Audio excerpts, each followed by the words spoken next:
Today we're at the Cliff House and we're talking surprises. What we find behind the walls in a remodel next to the ocean.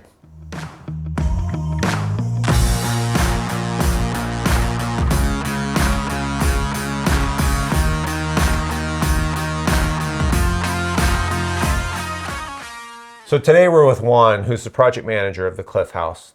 And we were getting ready for this video to talk about waterproofing around windows. And we actually found a few things that were a little bit disturbing.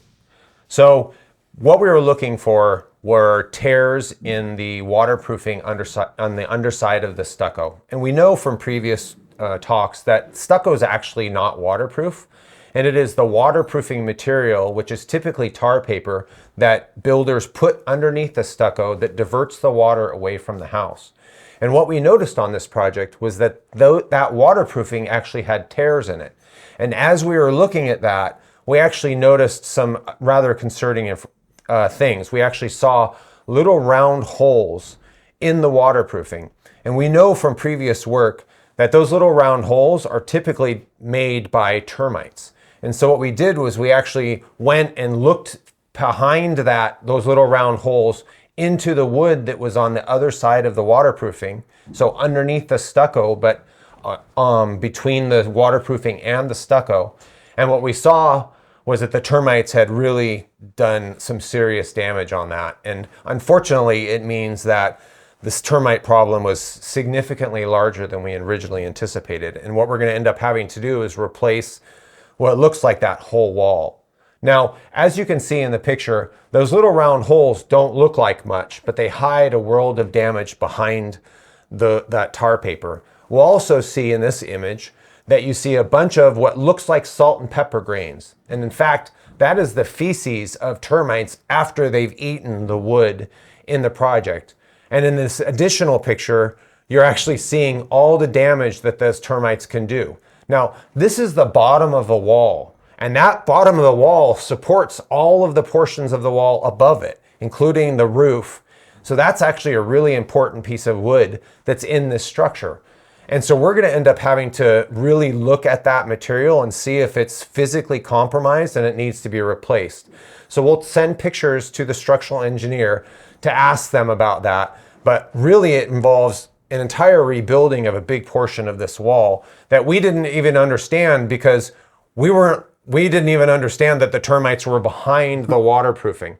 So Juan, tell me a little bit about what we're looking at when we look at these projects, what we're trying to find out with respect to the existing structure. Yes. So, I mean, as we've been talking before during the project, every time that we open the walls, so that's how we can find if we have any issues, like the water stains, which just means the water leaks.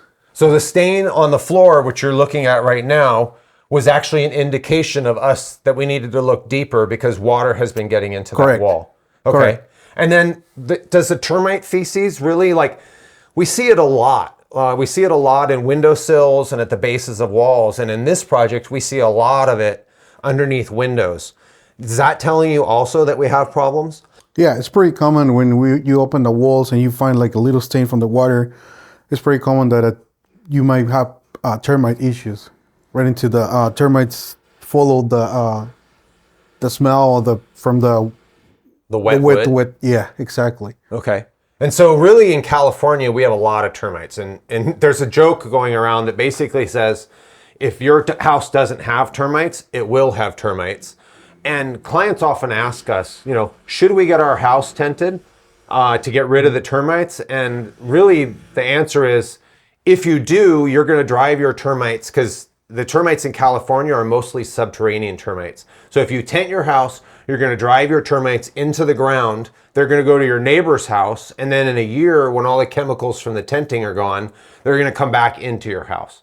So really what we know is that the best way to stop termites from ever getting into your house is to control water. Correct. Right? And so how do we control water in these houses? And by controlling water, I mean outside water, right? So obviously we want to make sure we don't have plumbing leaks and we don't have roof leaks. But a lot of water comes from the walls. So what are you doing as a builder to make sure that we're not getting water inside our walls? Yeah, with the time we're doing a lot of improvements in the materials that we use for the waterproofing, such as a different type of like barriers for all the waterproofing. In this case, we're using like a self-stick waterproof membrane, which is more efficient. And also around the windows, we come out with the different tapes and different caulkings to seal around the windows. So we're being much more diligent now and than even like 5 years ago. The technology of the materials that we're using, so we're using better membranes, better tapes. We're really air sealing that, and we're spending a lot of time and energy and money making sure that our windows and doors are basically impervious to water, because we know that that water causes a whole host of problems, not least of which is what we've seen here, and will lead us to invest a lot more money later on in fixing all the damage that happens because of the water infiltration.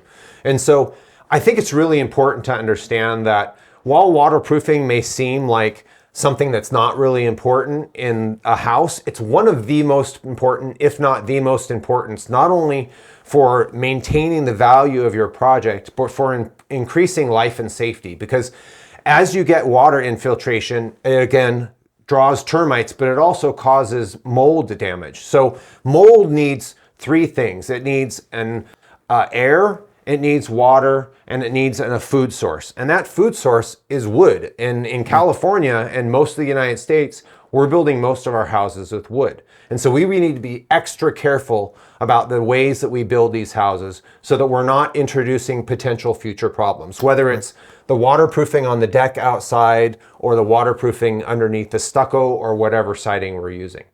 So if you're interested in knowing more about building science, about following our projects, please hit subscribe as we show you how to build a better way.